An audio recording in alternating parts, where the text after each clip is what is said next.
This movie sucks. When it comes to Disney movies, there's almost always a fixed consensus about them online.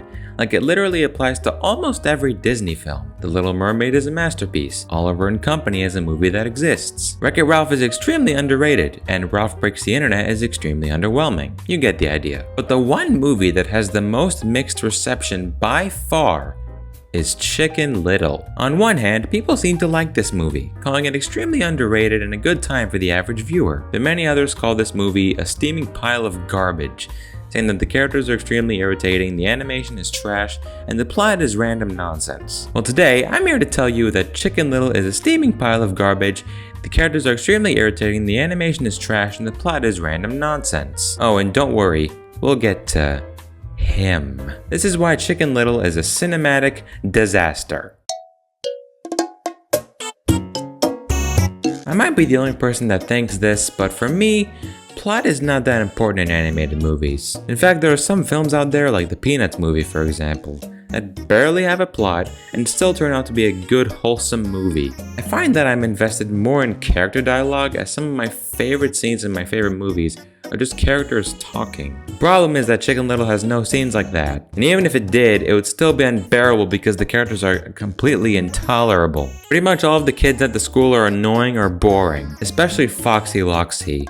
Yeah, that one popular baseball girl. She's the cliche, popular girl who bullies others for being ugly or whatever, character. The main characters just have a weird vibe to them. Chicken Little and Abby are definitely the highlights of the film. They are pretty much the only characters with functioning brains most of the time. Runt is pretty much a character for the audience to laugh at. They really expect us to go, haha, the pig is fat, that's so funny! I'm about to drop some insane fact for you guys, he's not that funny at all. When they are running away from the aliens, and don't worry, we're getting to that, he tumbles down the hill and burps after every tumble.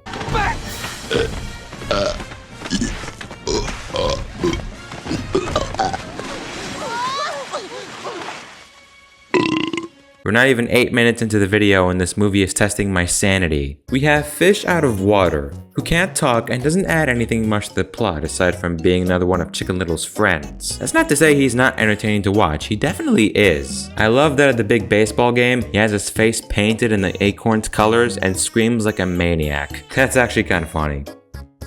Except for the fact that, I don't know, how did he get the face paint in the first place? He needs the water to breathe. If the helmet gets taken off him, he dies. So while this moment is kinda enjoyable, it's disgusting when you look deeper into it. I don't know, man. Turkey Lurkey, the mayor, is your typical self-absorbed douchebag who cares about nothing other than money. And he's arguably the main reason why the town don't believe Chicken Little's story about aliens taking over, all for a penny on the street. And all of the other side characters like the reporter, the coach, the sheep teacher, and even the baby driver porcupine add nothing to the plot and are there to just serve as characters who constantly annoy Chicken Little. And if there's one thing a character should have, is a good purpose, not a bad one. Oh, did I miss any other characters? I'm getting to you soon.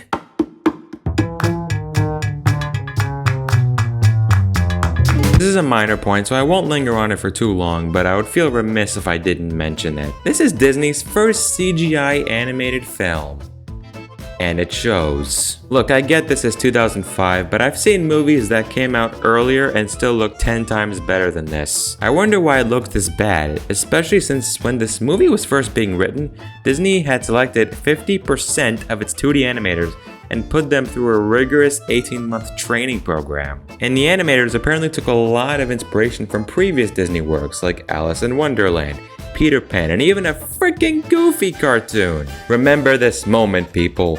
Remember where you are in this moment in time, knowing that the animation of Chicken Little was inspired by a Goofy cartoon. The moon landing? What's that? This is the event I'm telling my kids about. So I gotta ask Disney, for a company as widely respected and meticulous as you, why have this movie animated by animators with less than 2 years of experience? Kids are generally glued to better animation, so it would make sense to prioritize that right off the gate. Of course, that probably meant they had to delay the movie for way longer, which they definitely couldn't do, because how else could Disney fill the pockets of their shareholders?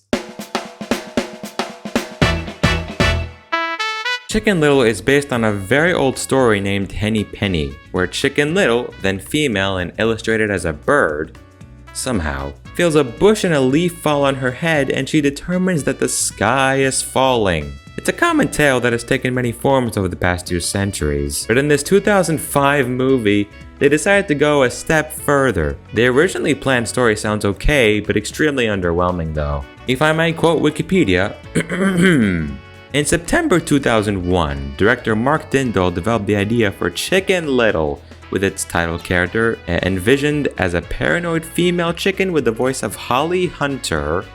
Holly Hunter that went to summer camp to reduce her anxiety as well as repair her relationship with her father. At the summer camp, she would uncover a nefarious plot that her camp counselor, who was to be voiced by Penn Jillette, was planning against her hometown. Dindal would later pitch his idea to Michael Eisner, who suggested it would be better to change Chicken Little into a male because, as Dindal recalled, if you're a boy and you're short, you get picked on.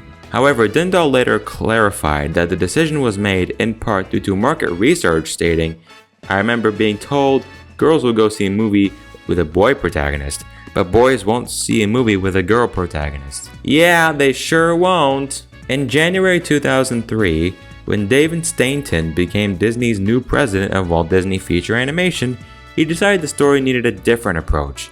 He told the director the script had to be revised, and during the next 3 months, it was rewritten into a tale of a boy trying to save his town from space aliens. During the rewriting process, Dindal, along with 3 credited writers and 9 others, threw out 25 scenes to improve the character development and add more emotional resonance with the parent-child relationship.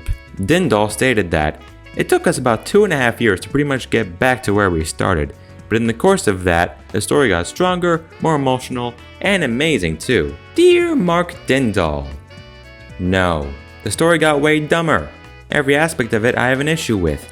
The whole thing of Chicken Little being the crazy little chicken who thought the sky was falling, lasting for a full year, is super unbelievable.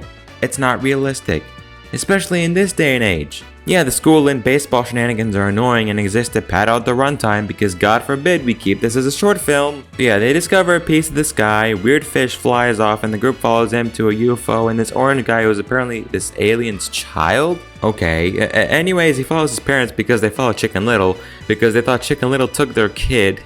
Anyways, Chicken Little rings the school bell again. Buck Cluck, I'm getting to you, and fast forward to the end, and it was a big misunderstanding, and now Chicken Little gets a movie. Wow, what a stupid story. The aliens invading Earth isn't explained in the movie, by the way, and I think that's what adds to its stupidity. Like, aliens invading Earth is already a dull idea, but at least tell us why they're here. It's never explained, and I guess we're just supposed to roll with it. I mean, the main group is doing exactly that. Oh my god, I'm sorry. Just the more I talk about this movie, the more brain cells I lose. And I haven't even lost all of them yet. Parents in animated movies. Good or bad, there's always an underlying theme with parents in animated films, and that is getting to love their kid for who they are and not afraid to let that love shine through. And in a weird way, that can probably be applied to real life as well. Fathers are one of the most important people in our lives. They help shape us into who we are.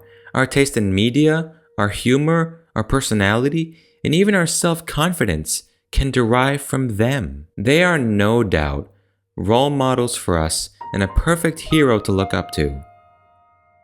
Too bad Chicken Little doesn't have a hero to look up to. Ladies and gentlemen, I give you Buck Cluck.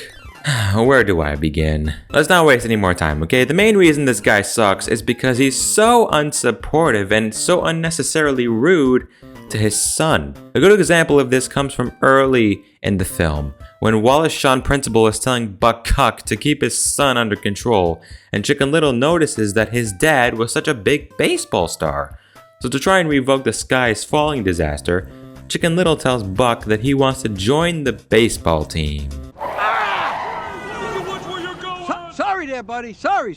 Yeah, it surprised him that much. Buck tells his son to not get his hopes up too high and to continue laying low and staying invisible. Here's my problem with this. No dad ever says that to their kids, and if there are dads out there who do say that to their kids, They don't deserve their kids. Like, this guy is well respected and idolized among the entire town. He most definitely can use his influence to tell everyone that, yes, my son might be a bit strange, but you know what? I still love him with all of my heart. But no, he doesn't. Instead, he actually kind of humiliates his son. You guys remember that scene when the aliens are leaving Earth and the people don't get to see them? They think Chicken Little is crazy again, and Cuck Buck is put on the spot. Will he choose his son, Chicken Little, the most important person in his life? Or will he choose a bunch of mindless, idiotic townfolk just to make himself look good and protect his so-called legacy?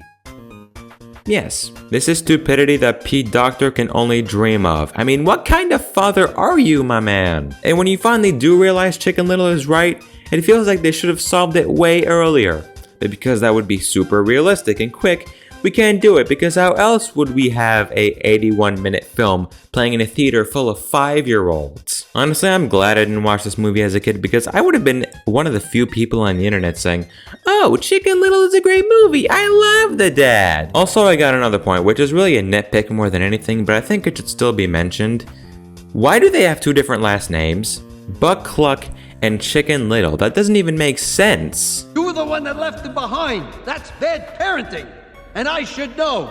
Did you really think that would work in your favor? You just end up looking like more of an idiot. Anyways, in summary, suck Buck as one of the worst Disney characters of all time, and if you like this guy, you're a silly little troll who belongs on X because you definitely prefer that name over Twitter. Chicken Little is not a good movie. It's a bad movie. A really bad movie. Every aspect of this movie infuriates me to no end. It's way longer than it needs to be, man. In preparation for this review, I watched this movie 3 times to make sure I got as much stuff as I can out of it. The first watch was extremely dull. I found some good and I found some bad. My rating then was a 5 out of 10. Then the second time, I found way more mistakes and annoying parts. The rating dropped down to a 3 out of 10. And now, in this third and final watch, I couldn't even finish the movie. I stopped watching as soon as this Kirby alien thing crashed onto Chicken Little's house, because I didn't want to become any more brain dead by the plot of the sky falling and a town being taken over by aliens. Chicken Little gets a 2 out of 10 for being a story with an interesting twist, but that twist becomes incredibly dumb, annoying, and stupid, combined with irritating characters and silly pop culture referencing protagonists.